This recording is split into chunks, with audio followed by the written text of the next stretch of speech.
Hello, hi, namaste, my dear students. Myself Nikhil Kumar Yadav, and in this video we'll discuss about reproductive health. मैं बता दूं कि ये जो chapter है वो क्लास 12 का है, ठीक है। और ये जो चैप्टर है फुल ऑफ डेटाबेस, यानी कि मैक्सिमम चीज़ें जो इसमें हैं याद करने वाली हैं, लेकिन कुछ चीज़ें हैं जो कॉन्सेप्चुअल हैं। मैक्सिमम चीज़ें तो याद करने वाली, लेकिन थोड़ी सी चीज़ें जो हैं कॉन्सेप्चुअल हैं। तो चलिए इसे स्टार्ट करते हैं। तो स्टार्ट करने से पहले हम इसका वेटेज जान लेते हैं कि आखिर नीट एग्ज़ाम में इसका वेटेज क्या है, ठीक है। तो मैंने यहाँ पे 10 ईयर्स का पूरा डेटा रखा हुआ है। यहाँ पे 2010 में इस चैप्टर से 3 क्वेश्चन आए थे, ठीक है।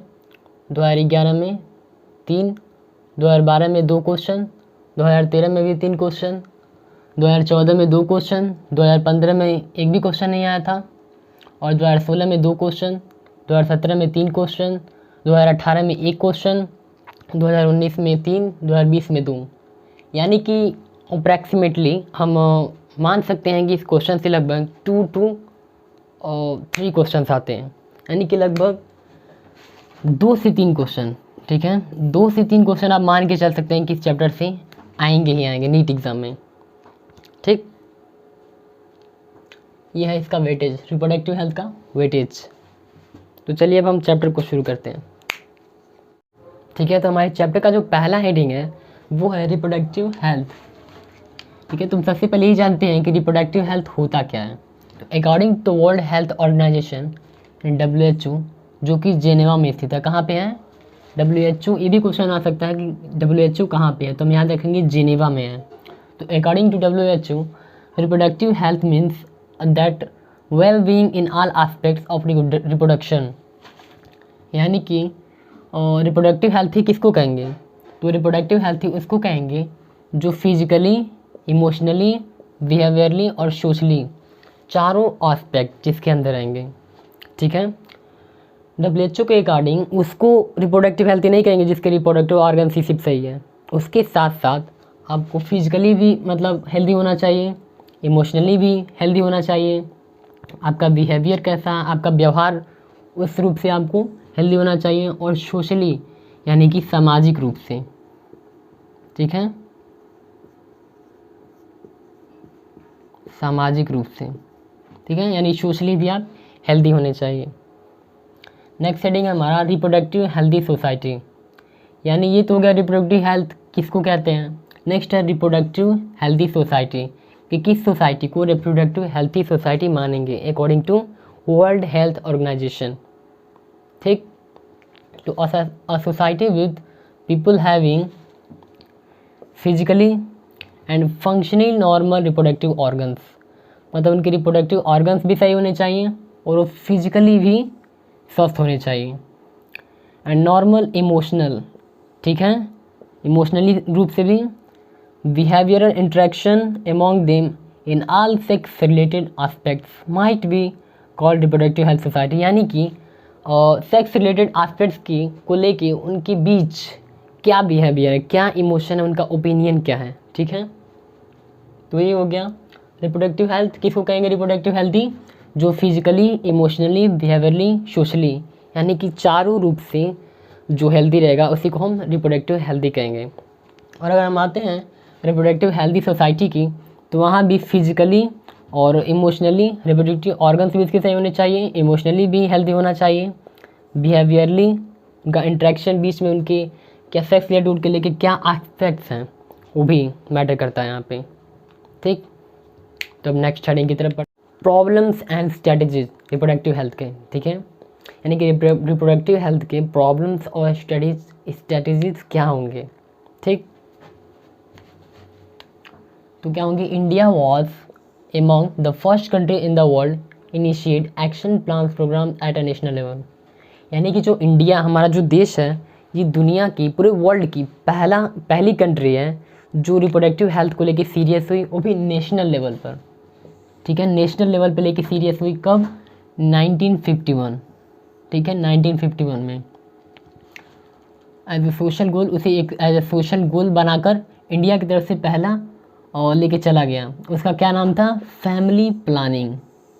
क्या नाम दिया गया था उसे? Family planning.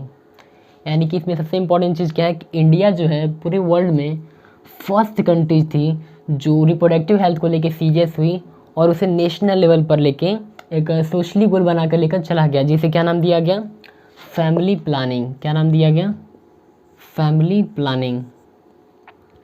Improved programmes covering wider reproduction related areas are currently in operation under the popular name RCH, यानी कि reproductive and child health care programme.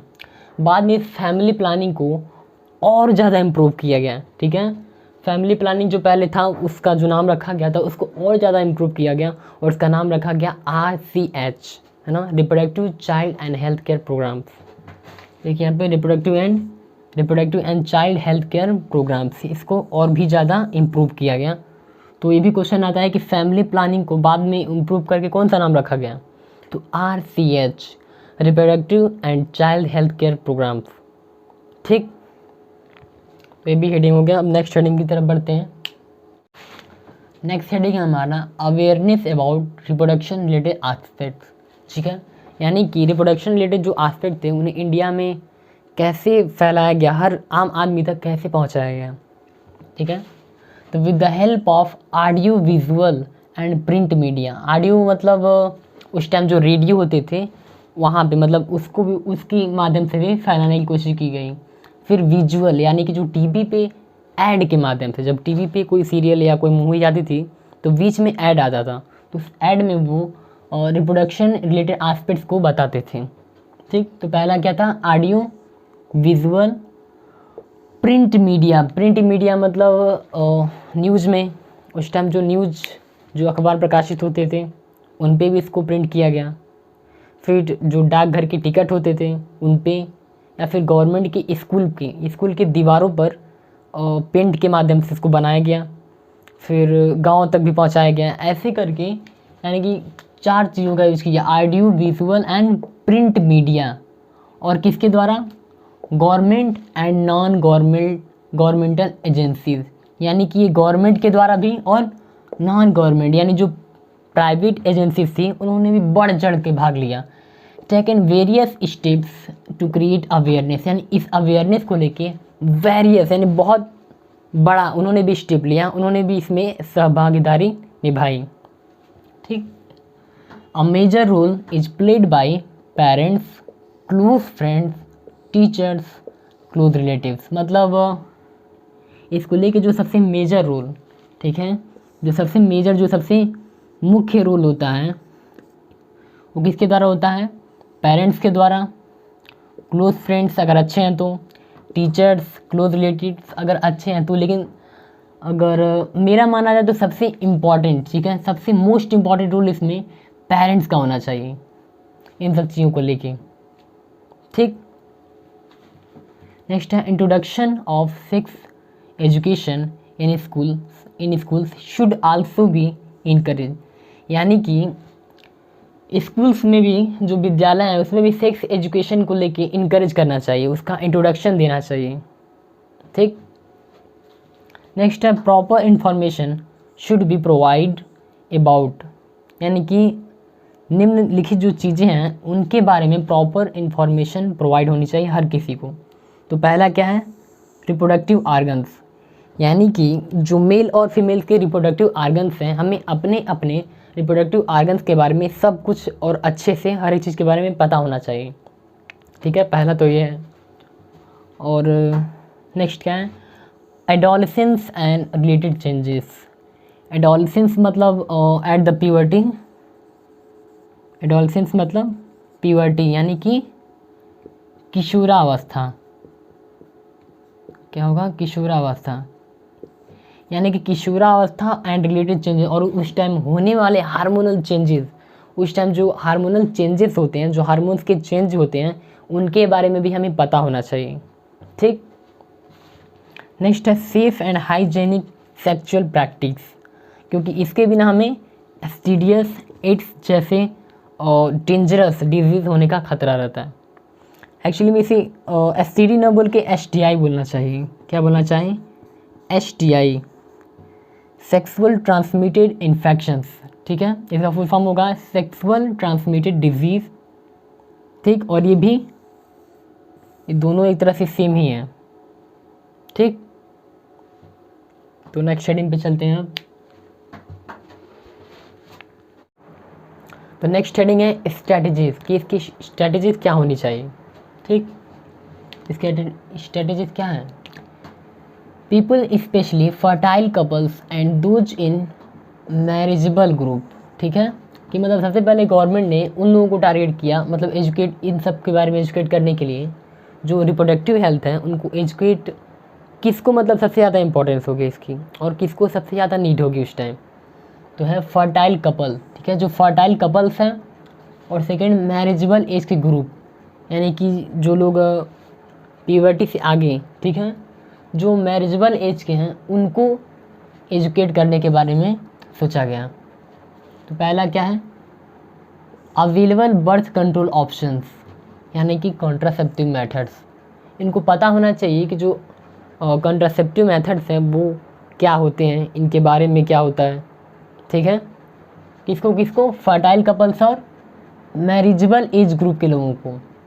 Next था इम्पॉर्टेंस ऑफ ब्रेस्ट फीडिंग, यानी कि ब्रेस्ट फीडिंग की क्या importance होती है, ठीक। जो मैक्सिमम जो फीमेल्स होती हैं ब्रेस्ट फीडिंग नहीं कराती अपने बच्चों को, जिसके कारण बच्चों को प्रोटीन्स, ठीक है, जो प्रोटीन्स और जो न्यूट्रिशन होता है वो नहीं मिल पाता है उन्हें। तो हमें सबसे पहले क्या है, सेकंड नंबर पे इम्पॉर्टेंस ऑफ ब्रेस्ट फीडिंग, यानी ब्रेस्ट फीडिंग के इम्पॉर्टेंस को बताना चाहिए। Equal opportunities for the male and the female child, यानी कि मेल और फीमेल चाइल्ड को इक्वल, बराबर अपॉर्चुनिटी मिलनी चाहिए इस दुनिया में आने के लिए, ठीक। नेक्स्ट है awareness of problems due to uncontrol population growth, ठीक है। इसके बारे में अवेयरनेस की, जो पॉपुलेशन इतनी तेज़ी से ग्रो कर रहा है, अनकंट्रोल जो पॉपुलेशन है उसके बारे में, ठीक है, अवेयरनेस फैलाने की। नेक्स्ट है social evils like sex abuse and sex related crimes. इसके बारे में भी गवर्नमेंट ने फर्टाइल कपल्स और मैरिजेबल लोगों को बताना शुरू किया, ठीक। नेक्स्ट है हमारा सक्सेसफुल इम्प्लांटेशन, ठीक है, सक्सेसफुल इम्प्लांटेशन। तो उनमें क्या है, तो मतलब कैसे पता चलेगा कि जो इम्प्लांटेशन है वो सक्सेस हो रहा है?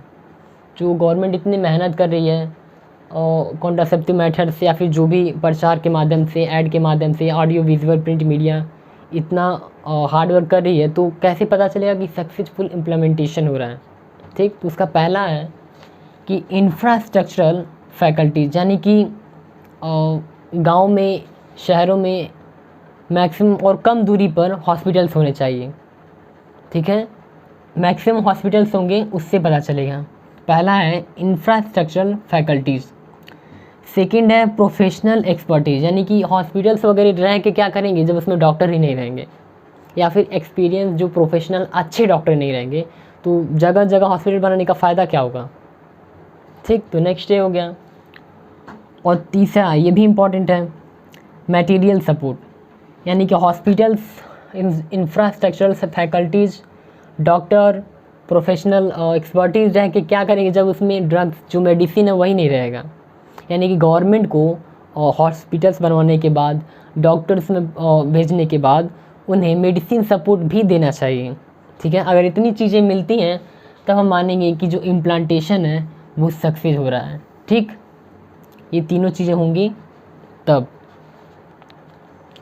ठीक है। तो फिर से अपने नेक्स्ट हेडिंग पे चलते हैं। नेक्स्ट हेडिंग है हमारा अब एमनियोसिंथेसिस, ठीक है। एमनियोसिंथेसिस क्या होता है? तो ये एमनियोसिंथेसिस जो है वो एक प्रोसीजर होता है जिसमें हम फीटस के बारे में ये पता कर सकते हैं कि कहीं उसको एबनॉर्मलिटीज़ तो नहीं है, कहीं उसे कोई इन्फेक्शन तो नहीं है फीटल को, या फिर कोई ऐसी प्रॉब्लम तो नहीं है जिसकी वजह से उसका अबॉर्शन करवाना पड़े, ठीक है। तो उसको हम कहेंगे एमनियोसिंथेसिस। तो इसका मिसयूज़ भी होने लगा क्योंकि फीटल का इन्फेक्शन क्रोमोसोम के माध्यम से पता कर देते हैं, तो ये तो पता चल जाता था कि फीटल हेल्थी है या नहीं, लेकिन ये भी पता चल जाता था कि वो मेल है या फीमेल, ठीक है। ये भी पता चल जाता था क्या क्या कि वो मेल है या फीमेल, जिसके कारण कई लोग जो थे वो मेल चाहते थे, ठीक है, और जब मेल नहीं होता था फीमेल होता था तो उसका ऑपरेशन करवा देते थे, ठीक। तो इसका मिसयूज़ होने लगा। It is being use to kill the normal female foetus, यानी कि इसका मिसयूज़ क्या होने लगा, नॉर्मल जो स्वस्थ फीमेल फीटस होता था उसको भी किल कर दिया जाता था। तो ये इसका मिसयूज़ था, एमनियोसेंटेसिस का मिसयूज़। नेक्स्ट है सहेली।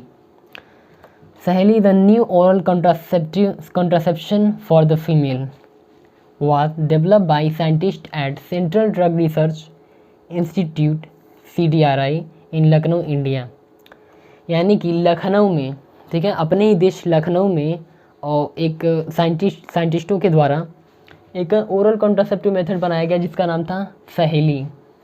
इसकी सबसे ख़ास बात क्या थी, ये नॉन स्टेरॉयडल था, ठीक है। कैसा था, नॉन स्टेरॉयडल, मतलब इसका मतलब है कि इसका यूज करने पर ये आपको हार्म नहीं करेगा। मतलब इसके अलावा जो अदर कॉन्ट्रासेप्टिव मेथड्स हैं, अगर या फिर कोई पिल्स हैं, कोई मेडिसिन है, कोई ड्रग है, तो अगर उसका यूज़ हम करते हैं तो उससे हमें नुकसान हो सकता है फिजिकली। लेकिन ये जो था सहेली, ये नॉन स्टेरॉयडल था, इसमें स्टेरॉयड नहीं थे, बल्कि जो अदर्स कॉन्ट्रासेप्टिव मेथड्स थे उसमें और जो पिल्स होते थे कॉन्ट्रासेप्टिव पिल्स उसमें स्टेरॉयड होते थे, तो ये नॉन स्टेरॉयडल था।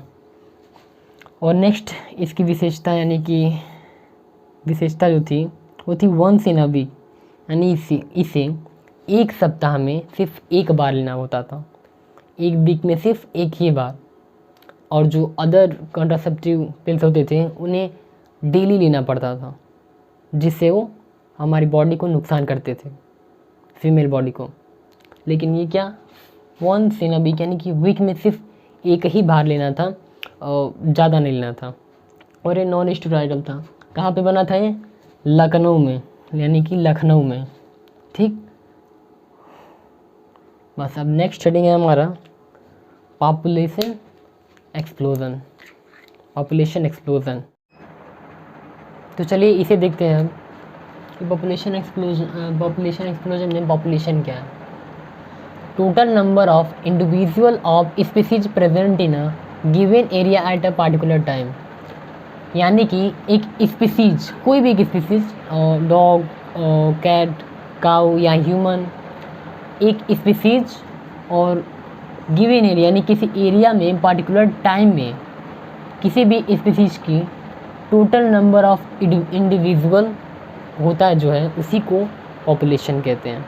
क्या होता है, गिवन एरिया में एक पार्टिकुलर टाइम में एक स्पीसीज का टोटल नंबर, उसी को कहते हैं पॉपुलेशन, ठीक।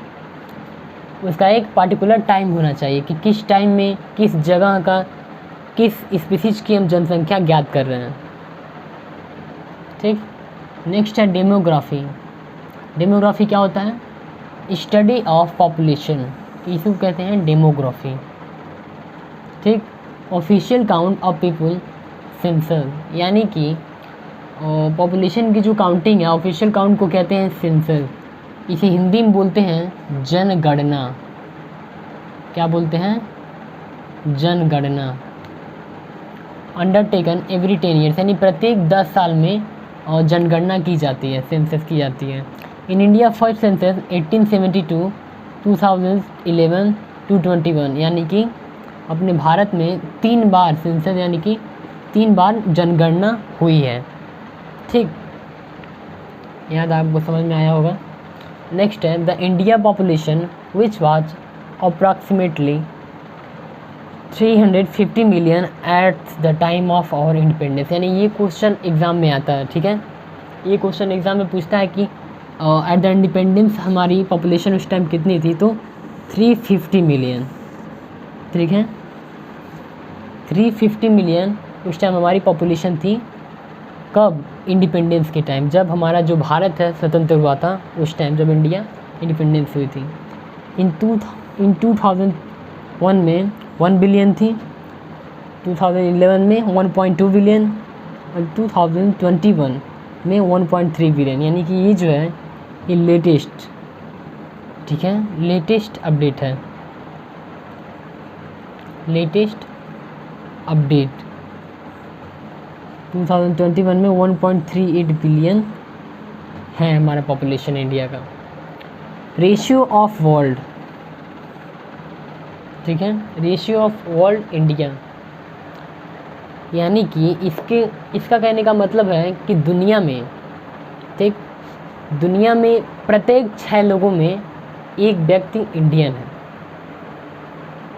प्रत्येक 6 लोगों में एक इंडियन है। मतलब इंडिया की पॉपुलेशन इतनी ज़्यादा है कि प्रत्येक 6 लोगों में एक जो पीपल होगा, जो एक आदमी होगा, वो इंडिया का होगा।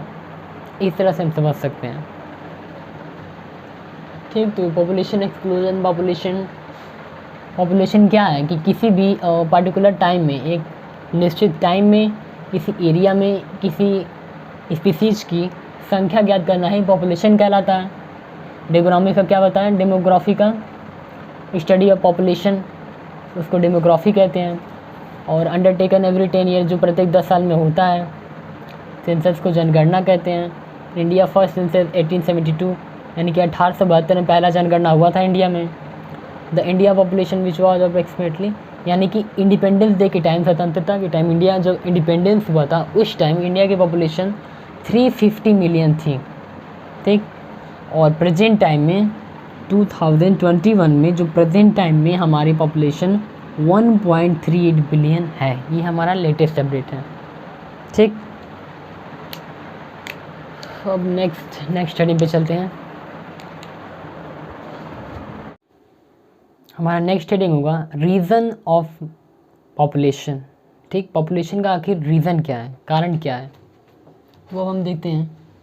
आ rapid decline in death rate, maternal mortality rate, infant mortality rate, यानी जो पॉपुलेशन में अगर रैपिड डिक्लाइन की बात की जाए तो कैसे आ सकती है? डेथ रेट से, जब भी एकदम इंक्रीज़ हो जाए, ठीक। मैटरनल मोर्टेलिटी रेट अगर इंक्रीज़ हो जाए, मैटरनल मोर्टेलिटी मतलब माता मृत्यु दर। इन्फेंट मोर्टेलिटी दर यानी शिशु मृत्यु दर। क्या होता है? शिशु मृत्यु दर। अगर ये इंक्रीज़ हो जाए तो भी रैपिड डिक्लाइन होगा पॉपुलेशन में। नेक्स्ट है increase in number of people in reproductible age, यानी कि रिप्रोडक्टिबल एज के अगर लोग ज़्यादा हैं तो ये भी खतरा है पॉपुलेशन का। Population growth rate depend on birth rate, death rate, migration, age and sex ratio. Birth rate means number of birth divide by 100 individual in a year, यही इसका भी डिफिनेशन होगा। और डेथ रेट का भी number of death divide by 1000 individual in a year. Birth rate की खास बात क्या है? इट नेवर माइनस, ये कभी निगेटिव नहीं होता है। जो बर्थ रेट होता है ऐसा हो ही नहीं सकता ये कभी निगेटिव हो जाए।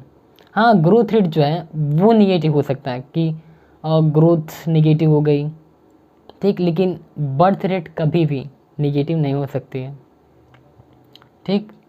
नेक्स्ट है माइग्रेशन। माइग्रेशन मतलब देशांतरण। क्या होता है? देशांतरण।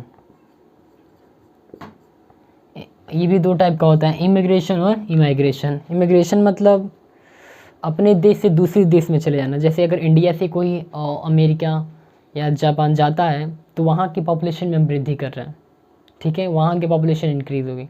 लेकिन अगर वहाँ से कोई इस कंट्री में आता है तो वहाँ की पॉपुलेशन तो कम हो रही है, डिक्रीज़ हो रही है, लेकिन अपने यहाँ की जो पॉपुलेशन है वो बढ़ेगी, ठीक है। तो इसे कहेंगे इमाइग्रेशन, ठीक। नेक्स्ट है एज एंड सेक्स रेशियो, मतलब प्री रिप्रोडक्टिव, रिप्रोडक्टिव और पोस्ट रिप्रोडक्टिव। मीन्स जो 15 से 45 की जो एज होती है उसी को कहेंगे एज एंड सेक्स रेशियो, ठीक। तो ये हेडिंग भी आपका क्लियर हो गया। अब नेक्स्ट हेडिंग पे चलते हैं। इसे मैं डिलीट करता हूँ अभी।